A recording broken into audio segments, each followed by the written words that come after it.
नमस्कार, major Angad Singh news and study में आपका स्वागत है।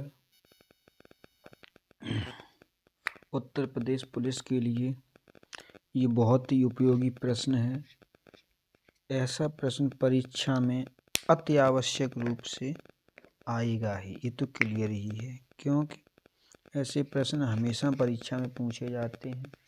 प्रश्न कह रहा है कि नीचे दिए गए रेखा चित्र में 3 शब्दों के प्रथम 5 अक्षर एक ही हैं, अर्थात ये 3 अक्षर हैं, ये 3 हैं, 1 2 3, और इन तीनों के प्रथम 5 अक्षर ये 2 3 4, इन चारों विकल्पों में से कोई एक विकल्प आएगा। जैसे मान लिया अगर POSIT पोसिट को हम यहाँ भरते हैं तो POSITION पोजीशन हो जाएगी। फिर आप यहीं पोजीशन इसको देखेंगे, पोस्ट्रॉन ये क्या होता है, कुछ समझ में नहीं आ रहा है, इसका मतलब ये क्या है। पोस्ट्रेक ये भी नहीं आ रहा, मतलब इससे हमें पहला विकल्प तो सही मिल रहा है कि पोजीशन हो रही है, कहीं तक इसका अर्थ हमें पता है। अब हम दूसरा देखेंगे विकल्प कि PRINT। अब हम देखेंगे PRINTION, इसका कोई अर्थ नहीं मिल रहा है। पेरेंट्रॉन नहीं मिल रहा है, पेरेंट्रिक नहीं, इसका कोई अर्थ ही नहीं मिल रहा है। अब आप तीसरा विकल्प देखेंगे कि SOLUT। अब हम लिखेंगे यहाँ SOLUTION, सॉल्यूशन तो हो रहा है। सोलूट्रॉन ये भी कोई अर्थ नहीं, इसका भी कोई अर्थ नहीं क्लियर हो रहा है। अब सोलूट्रिक, इसका भी कोई अर्थ नहीं। कहने का मतलब इन तीनों का एक एक अर्थ तो मिल रहा है, किसी का पहला मिल रहा है, किसी का दूसरा, किसी का तीसरा। अब हम विकल्प नंबर 4 देखेंगे कि ELECT। अब आप देखेंगे यदि हम यहाँ ELECT इसको भरते हैं, साफ साफ लिखेंगे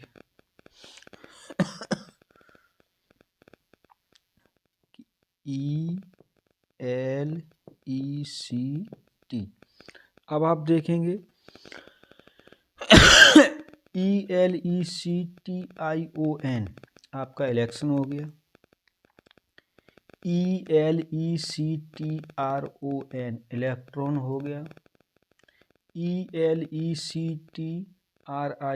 इलेक्ट्रिक हो गया। कहने का मतलब है कि विकल्प नंबर डी को अगर हम फिल करते हैं तो तीनों शब्द भावपूर्ण बनते हैं, जिनका किसी न किसी रूप में अर्थ है।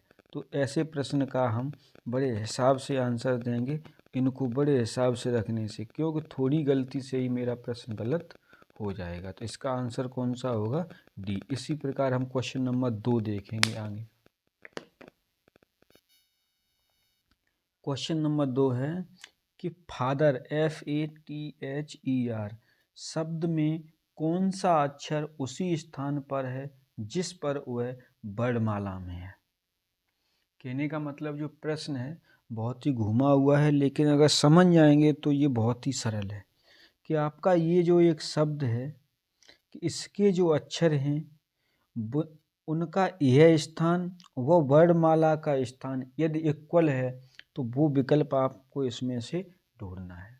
तो कैसे ढूंढेंगे, वही ढूंढें कि जैसे F है तो F आपका यहाँ फर्स्ट नंबर पे है। जब F आपका फर्स्ट नंबर पे है लेकिन वर्णमाला में इसका स्थान है वो आपका 6 नंबर पर है। यहाँ स्थान 1 नंबर पे है और वर्णमाला में 6 नंबर पे है, तो ये तो आपका आंसर हो नहीं सकता। अब यहाँ ए का दूसरा स्थान है और वर्णमाला में पहला स्थान है, ये भी नहीं हो सकता है।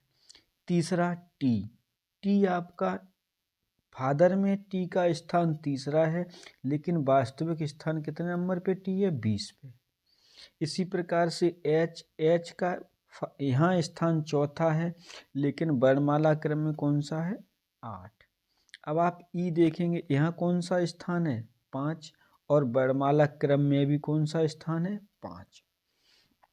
ई हमारा 1 2 3 4 5वें नंबर पे है और वर्णमाला क्रम में भी 5वें नंबर पे है। कैसे, यदि मान लिया यहाँ पहला अक्षर ABCDE, तो आपका जो ई है वो फादर में भी 5वें नंबर पर है और वर्णमाला क्रम में भी 5वें नंबर पे है।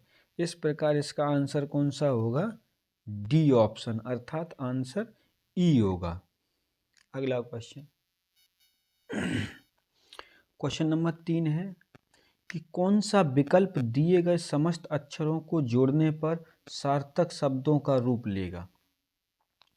यहाँ आपको 5 शब्द दिए गए हैं, स्टार्टिंग के अक्षर आपको दिए गए, पीछे के 3 अक्षरों का, क्योंकि विकल्प में 3 ही अक्षर हैं, तो पीछे के 3 अक्षरों के लिए खाली स्थान छोड़ दिया है, प्रत्येक 5 शब्दों के लिए। अब इसमें से आपका कोई एक विकल्प ऐसा होगा जो इन 5 शब्दों की भरपाई करेगा और भावपूर्ण उसका अर्थ निकलेगा। तो हम अगर विकल्प नंबर 1 से स्टार्ट करते हैं, और एक चीज़ याद रखनी है, यदि सवाल जितना कठिन होगा उसका विकल्प शुरू से ही चेक करते हैं और शुरू में ही विकल्प मिलेगा कठिन प्रश्न का, क्योंकि समय इसमें बर्बाद ना हो, इसलिए सोच रहती है एग्जामिनरों की।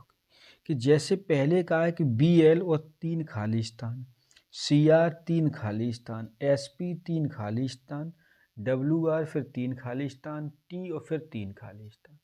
तो पहला विकल्प कह रहा है कि ए में EAK, कि यदि आप EAK को भरना चाहें तो पहले हम EA और K को भर के देखते हैं। तो हम पहले देखेंगे, अगर यहाँ हमने EAK भर दिया तो ये आपका हो गया है ब्लीक। इसका मतलब होता है सूना सूना, या जैसे नहीं कहते उजाड़ हो गया, इसका तो अर्थ मिल गया। अब हम EAK यहाँ भरेंगे, EAK, ये क्या हो गया? क्रीक। क्रीक मीन्स क्या होता है? चरमराना, चरमराना, लचर मचर या चरमराना। अब हम यहाँ करेंगे EAK, तो EAK, तो ये आपका क्या होगा? SPEAK, speak. स्पीक मीन्स क्या होता है? बोलना, बोलना हो गया। अब यहाँ भी भरेंगे EAK, ये क्या होगा आपका? ब्रीक। ब्रीक मीन्स क्या होता है? बदला लेना, बदला लेना, जैसे किसी के साथ बदला लेना, ब्रीक। अब यहाँ भी EAK भरेंगे, EAK, ये आपका हो गया है टीक। टीक मीन्स क्या होता है? सागौन। तो कहने का मतलब ये है कि यदि हमने पहला विकल्प भरा है तो हमारे सारे अक्षरों के अर्थ मिल गए। अब हमें इन्हें भरने की ज़रूरत नहीं है। यदि आप इन्हें भरना चाहें तो भर के देख सकते हैं होमवर्क ग्रुप में, लेकिन ये आपका जो पहला विकल्प है, यही विकल्प आपका कैसा है? बिल्कुल सही है। तो इसका आंसर क्या होगा? ए। नेक्स्ट